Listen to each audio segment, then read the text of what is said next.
Olá, alunos. Sou a professora Eunice e nós estamos numa aula de língua portuguesa.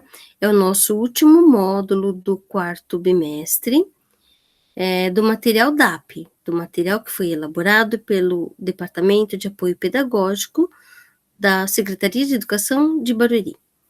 Hoje o nosso tema será pontuação, travessão e dois pontos, ou seja, são tipos de pontuação que nós utilizamos no discurso, na fala. Leia o texto a seguir. Descobertas.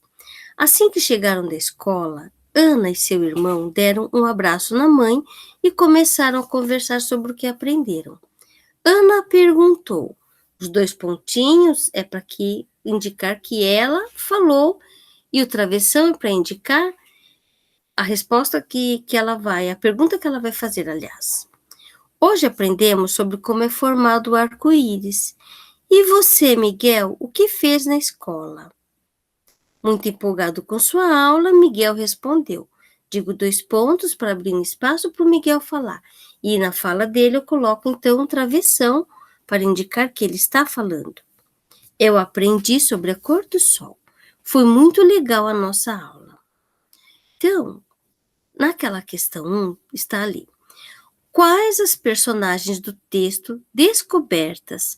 Qual a relação entre eles? Então, tem lá os personagens, quem são esses personagens e qual é a relação entre a Ana e o Miguel.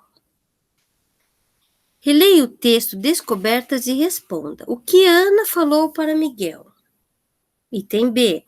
O que Miguel falou para Ana? Pergunta 3. Seria possível perceber as falas das personagens sem a pontuação? Por quê? Aí tem lá um lembrete que a professorinha diz. Quando o texto apresenta uma conversa entre as personagens, devemos utilizar dois pontos e travessão antes das falas. Estes sinais de pontuação devem ficar em parágrafos diferentes. Observe. Ela perguntou, dois pontos. Travessão, como você está? Perceberam? Daí tem a questão 4. No texto, quais palavras estão antes dos dois pontos? Aí tem a pergunta. Quais são as palavras que estão antes dos dois pontos? Olha lá. As palavras que estão antes dos dois pontos são verbos que também indicam as falas das personagens. Verbos como falou, comentou, perguntou, respondeu, gritou, entre outros, podem ser utilizados. Observe o exemplo. Yasmin perguntou, dois pontos. Você sabe quais são as cores do arco-íris? Exercício 5. O que a mãe de Ana e Miguel poderia falar para os filhos? No espaço abaixo, crie uma fala para a mãe das crianças. Lembre-se de utilizar a pontuação necessária. Então, você que vai criar essa fala, ok? Exercício 6. Leia a história em quadrinhos e responda. Uma história do gatinho Garfield. Já começou o verão? Aí o Garfield fica pensando, ó, no verão, aí ele pensa na chuva, daí vem o sol e seca porque ele estava molhado, e chove de novo, e quando ele está todo molhado vem o sol e seca, daí ele lembra, eu detesto ficar todo molhado, e novamente começa de um lado a chuva, do outro lado o sol, ou seja, ele não ficou todo molhado, ele ficou então somente a metade molhado. O exercício A. Em qual quadrinho o Garfield está feliz? Exercício B. Como o Garfield se sente no quinto quadrinho quando volta a chover? Exercício C. Na sua opinião, o cenário da história poderia ter um arco-íris em qual quadrinho? Exercício D. Em quais quadrinhos apareceram falas das personagens? Exercício E. No final da história, Garfield ainda continuará todo molhado. Por quê? Então, a história termina com ele molhado, certo? Por que termina com ele molhado? É o que você vai responder. No exercício 7, No espaço abaixo, reescreva a história em quadrinhos de Garfield. Lembre-se de utilizar 2 pontos e travessão para indicar as falas das personagens. Temos, além do texto, um texto que fala de Isaac Newton, um cientista, filósofo, físico e matemático, astrônomo, alquimista e teólogo inglês.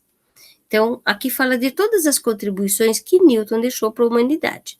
Daí você vai ler a história de Newton e depois você vai responder. Releia a biografia de Isaac Newton e responda. Por que biografia? Porque toda vez que nós temos um texto que fala sobre a vida de uma determinada pessoa, onde ela nasceu, em que dia, com quem ela morava, a cidade onde ela morava, quais foram as coisas que ela fez de bom para a humanidade ou de ruim. Então, quando você traz características que são relativas à vida pessoal dessa pessoa, do personagem, nós estamos falando de um texto, de um gênero textual, que nós chamamos de biografia. Daí a pergunta do item A. Quem foi Isaac Newton? Você tem lá no primeiro parágrafo.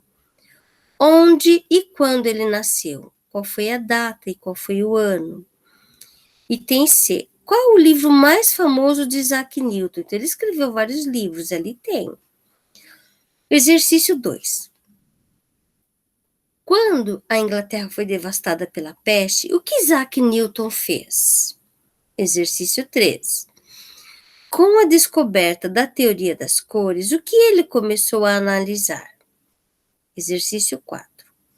O que Isaac Newton descobriu ao realizar experiências com prismas? Exercício 5.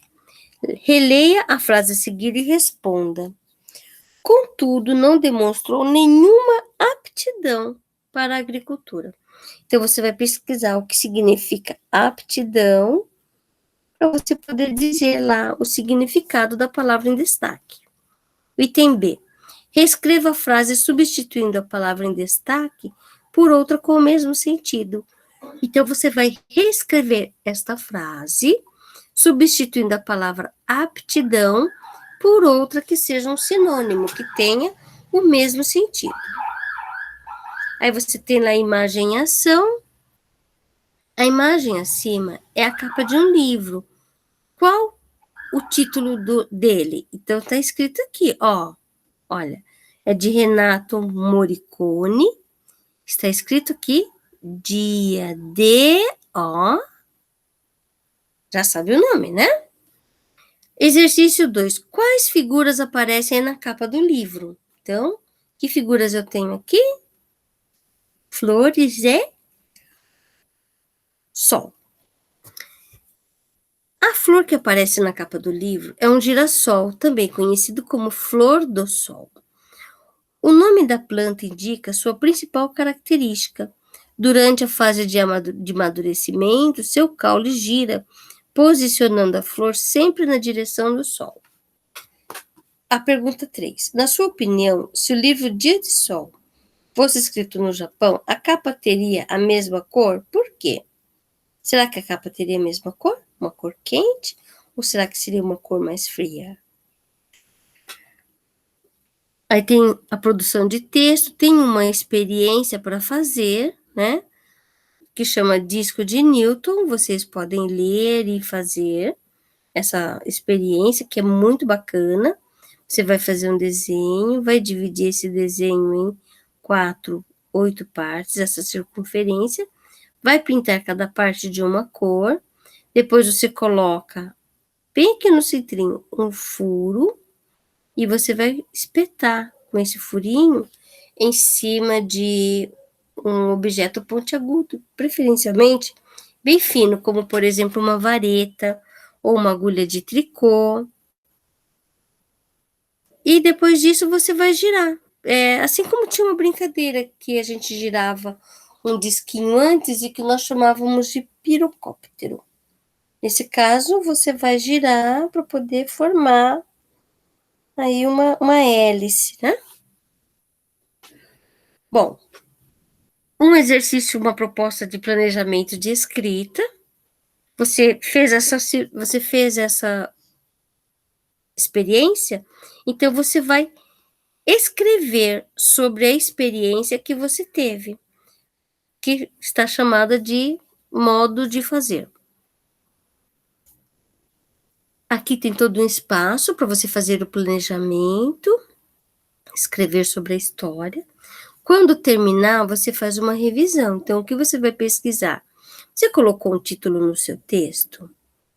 Você escreveu corretamente o objeto da experiência, ou seja, todos os detalhes sobre a experiência? Todos os materiais utilizados constam no seu relatório? Será que você não esqueceu de colocar nenhum dos materiais que você utilizou para a experiência? Os procedimentos seguem a mesma ordem de experiência?